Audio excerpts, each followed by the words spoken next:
Group बी 2025चा paper आहे. प्रश्न number 19. इथे कोप्पेन हवामानाचे वर्गीकरण आणि त्याचे क्लायमेट टाईप विचारलं आपल्याला.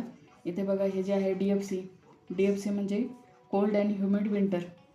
Cचं 2. बस या एका याच्यावरून आपल्याला उत्तर येऊन जाते. आता आपण बघूया कोप्पेनचं क्लायमेट क्लासिफिकेशन. ई म्हणजे पोलारमध्ये काय येतं तर संपूर्ण काश्मीरचा रिजन. इथं टी फॉर तुंद्रा इथं हा उत्तराखंडचा पार्ट येतो. नंतर हे जे थारचे वाळवंट आहे ते आहे BW आणि वाळवंटाच्या अगोदरचा प्रदेश जिथे थोडीशी हिरवळ आढळते तिथं BSHW. नंतर CWG हा आहे गंगेचा सपाट मैदानी प्रदेश पूर्ण इकडं. नंतर इथे DFC हा जो पूर्वेकडचा पार्ट आहे कोल्ड ह्युमिड विंटर आहे तिथे विथ शॉर्ट समर.